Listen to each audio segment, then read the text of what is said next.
கிறிஸ்துவுக்குள் அன்பானவர்களே, வாரம் ஒரு சாட்சி நிகழ்ச்சியின் மூலமாக இந்த வாரத்தில் உங்களை சந்திப்பதில் நாங்கள் மிகவும் மகிழ்ச்சி அடைகிறோம். என்ன எல்லாரும் சந்தோஷமா இருக்கீங்களா? சுகமா இருக்கீங்களா? பாருங்க, இந்த உலகத்துல மனுஷனுக்கு சுகவீனம், பலகீனம், சோதனைகள், வலிகள், வேதனைகள், பிரச்சனைகள் இவைகள் எல்லாம் வருவது சகஜமான ஒன்றுதான். இதுக்கு பின்னாடி சாத்தானுடைய கை இருக்குதா? கண்டிப்பா சாத்தானுடைய வேலை இல்லாம இதெல்லாம் வர்றதுக்கு வாய்ப்பே கிடையாது. அதாவது ரெகுலரா ஒரு மனுஷனுக்கு இதெல்லாம் வர்றதா இருந்தா கூட கண்டிப்பா அதுக்கு பின்னாடி சாத்தானுடைய கரங்கள் இருக்கிறது. ஏன் தெரியுமா? இப்படி எல்லாம் பிரச்சனைகள் வரும் பொழுது மனுஷன் பயந்துருவான். எப்போ மனுஷன் பயப்படுறானோ அப்போ அவனால ஜெபத்துல கான்சென்ட்ரேஷன் பண்ண முடியாது. அதனால கடவுளிடத்தில் இருந்து மனிதனை தூரப்படுத்துவதற்காக சாத்தான் கொண்டு வருகிற சதி வேலைகள் தான் இவைகள் எல்லாம். இன்னைக்கு கூட பாருங்க, ஒரு சகோதரி 20 வருஷமா சாத்தான் அவனை உடல் ரீதியா பாடுபடுத்திருக்கிறான். அதுல இருந்து ஒரு பாஸ்டர் அம்மா மூலமா அவங்க என்ன செஞ்சிருக்காங்க? விடுதலை பெற்றிருக்காங்க. இன்றைக்கு நம்மோடு சாட்சியை பகிர்ந்து கொள்ள இருப்பவர் சகோதரி ஷைலாபாய் சந்திரபான் தன்விஜய். இவர் மகாராஷ்டிராவிலே நாக்பூரில் உள்ள பகத்கஞ்ச் அருகே உள்ள பாந்தேவாடி என்ற இடத்தில் தனது மகன் பிரத்திக் மற்றும் மருமகள் பிரியாவுடன் வசித்து வருகிறார்கள். எங்கே நாம் சாட்சியை கேட்கலாமா? धन्यवाद करती हूँ परमेश्वर प्रभु का। धन्यवाद। मेरा नाम शीला धनविजय है। मैं वाठोड़ा से हूँ और ईसीआई चर्च में जाती हूँ। और कैसे गई मैं प्रभु में, ये प्रभु ही जानता है मुझे, कि मैं बहुत मुसीबत में थी और बहुत ही मेरे अंदर दुष्ट आत्मा थी। वो दुष्ट आत्मा ने मुझे 20 साल से पकड़ के रखा था। और 20 साल में मैं बहुत थक चुकी थी, दवाखाना जा रही थी और ब्लडिंग की थी वो बीमारी मुझे। वो मेडिकल में जाते जाते मैं थक गई थी। पैसे भी नहीं थे मेरे पास, कुछ भी नहीं। और मेरे छोटे छोटे 2 बच्चे भी थे और मेरा पति भी कुछ भी नहीं देता था और कुछ दवा खाने के लिए भी नहीं रहता था मेरे पास। क्या करूं क्या नहीं, कुछ समझ में नहीं रहा था। खाने के भी वांदे थे मेरे। और प्रभु ने ऐसे चुना मेरे लिए कि मेरी सहेली एक बनकर आई मेरे जीवन में। उसने कहा कि दवा खाने में तो गई, लेकिन तू अभी मेरे साथ चल, चर्च में चल, तू ठीक हो जाएंगी, सब कुछ तेरा ठीक हो जाएगा, ऐसे बोल रही थी मेरी सहेली। उसके साथ में मैं चर्च में गई। फिर भी दुष्ट आत्मा ने मुझे चर्च में बैठने नहीं दिया। दुष्ट आत्मा ने मुझे वो बाहर निकाला और आके मैं बाहर बैठी। मुझे अच्छा नहीं लग रहा था चर्च में। तो वो दुष्ट आत्मा इतनी तकलीफ दे रही थी मुझको। मैं बाहर आके बैठी। फिर मेरे सब प्रार्थना में लीन हो गए थे, मेरी सहेली भी, सब लोग प्रार्थना में। ऐसा लग रहा था मुझे कि ये हंस रहे, पगले जैसे कर रहे, ऐसा लग रहा था मुझे। उतने में पास्टर अम्मा आई मेरे पीछे और वो बोल रही थी, यहाँ क्यों बैठी हो, पानी पियो। मैं बोली मैं पानी नहीं पीती, मेरे को अच्छा नहीं लग रहा यहाँ।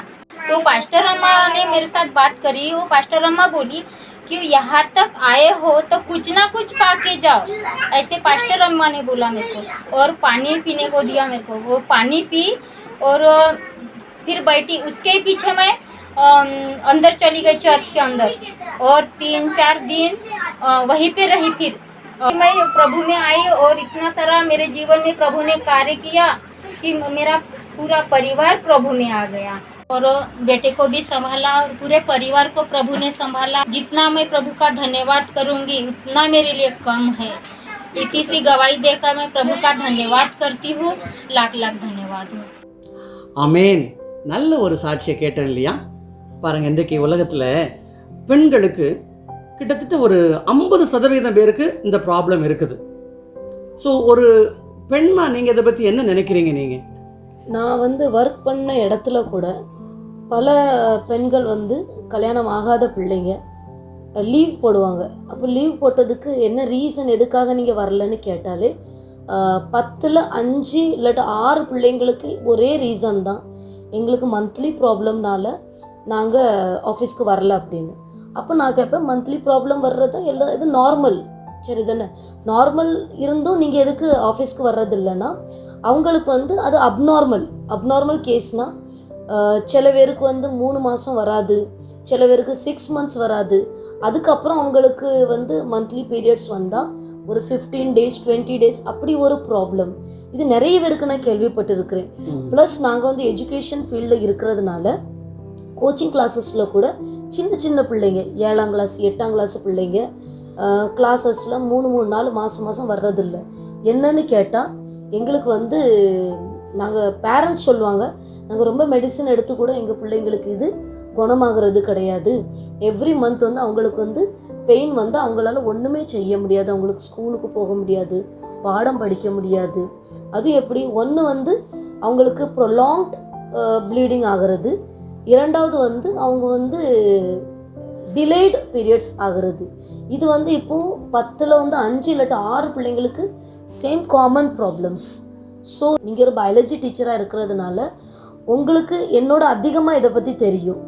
ஸோ இதுக்கு என்ன காரணம்னு நீங்கள் நினைக்கிறீங்க? சரி, பயாலஜி டீச்சர்னு சொல்லிட்டீங்க, பட் அதை விடுங்க. நம்ம இப்போ ஊழியம் பண்ணுறதுனால எனக்கு தெரிஞ்ச ஒரு சில காரியங்களை நான் வந்து என்ன செய்கிறேன், ஷேர் பண்ணுறேன். இதுக்கு மெயின் ரீசன் வந்து என்னன்னு சொன்னால் நம்முடைய வாழ்க்கை முறை. அதாவது பழைய காலத்தில் மக்களுடைய வாழ்க்கை முறை, அவங்களுடைய சாப்பிட்ற அந்த சாப்பாட்டு முறைகள், தூங்குறது, முழிக்கிறது, அதுக்கப்புறம் வந்து தன்னுடைய உடலை வந்து சுத்தமாக வச்சுக்கிறது, இதெல்லாம் ரொம்ப அவங்க கேர் பண்ணிகிட்டு இருந்தாங்க. பட் இப்போ உள்ள நாகரிகத்தில் வந்து இதெல்லாம் ரொம்ப குறைவாகவே காணப்படுகிறது. இப்போ ஸ்கூலுக்கு போகிற பிள்ளைங்க கூட ஸ்கூலுக்கு போயிட்டு வந்ததுக்கப்புறம் தான் வீட்டில் நிறைய பிள்ளைங்க என்ன செய்கிறாங்க, குளிக்கிறாங்க. இதெல்லாம் ஒரு பெரிய தவறு. காலையில் 7 மணிக்கு ஸ்கூல்னால் பிள்ளைங்க 6 மணிக்கு எந்திரிச்சு காலை கடன்களை முடித்து குளிச்சுட்டு தான் அவங்க ஸ்கூலுக்கு போகணும். இப்போ பல மக்கள்கிட்ட வந்து சிட்டியில் வாழ்கிற பிள்ளைகள்கிட்ட வந்து இந்த பழக்கங்கள் கிடையாது. நிறைய பிள்ளைங்க பிரேக்ஃபாஸ்ட் வேறு ஸ்கிப் பண்ணுறாங்க. பிரேக்ஃபாஸ்ட் ஸ்கிப் பண்ணுறது ஒரு பெரிய ட்ராபேக் நம்ம சரீரத்துக்கு. இன்னும் கூட சொல்கிறேன் பாருங்களேன். அதுக்கப்புறம் அவங்க வந்து ஜங்க் ஃபுட்டில் ரொம்ப ஆர்வம் காட்டுறாங்க. அதுக்கப்புறம் வந்து ஃப்ரைட் ஐட்டம்ஸ் ரொம்ப ஆர்வம் காட்டுறாங்க. அதுக்கப்புறம் பார்த்தீங்கன்னு சொன்னால் ஏரேட்டட் ட்ரிங்க்ஸ் அதிகமாக அவங்க குடிக்கிறாங்க.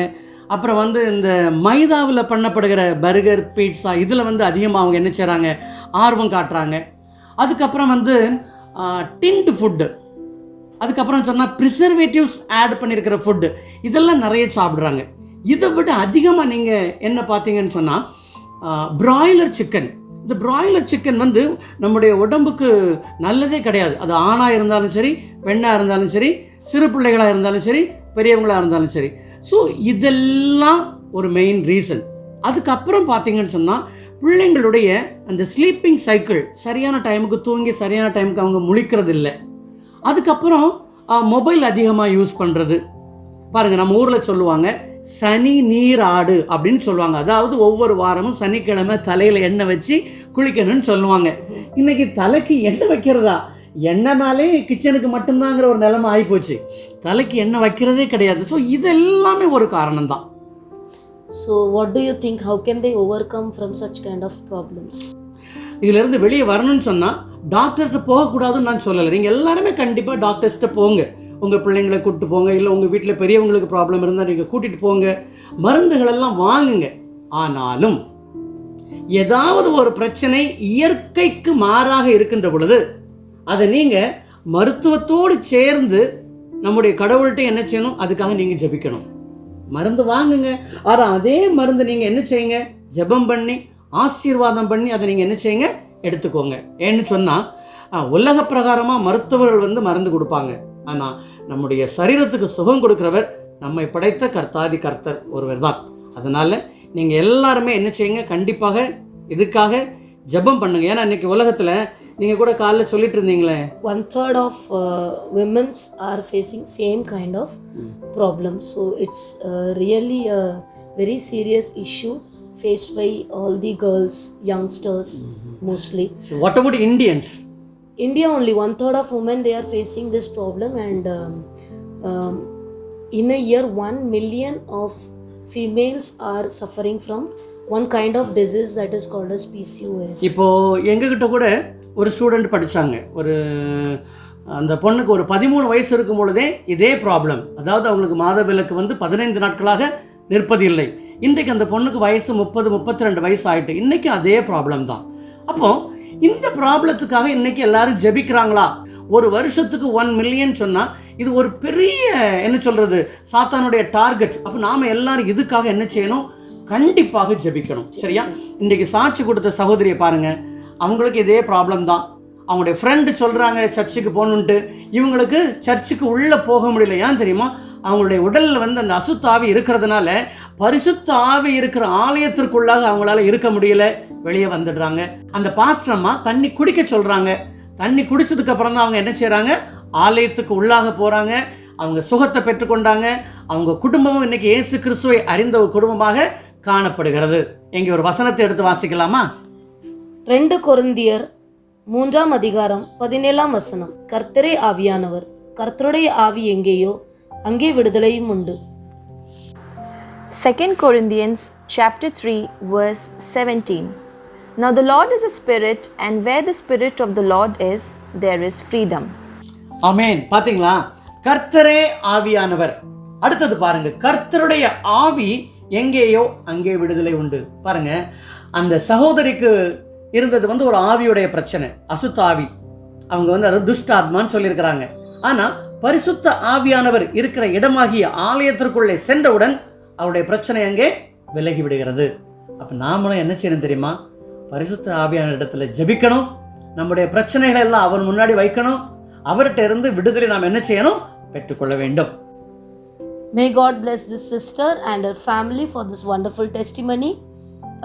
May God bless all the viewers of this வாரமொரு சாட்சி channel. திரும்பமாக அடுத்த வாரத்தில் இன்னும் ஒரு புதிய சாட்சியோடு உங்களை சந்திக்கும் வரை கர்த்தர் தாமே உங்களை ஆசீர்வதித்து பாதுகாத்து வழிநடத்துவாராக. ஆமென்.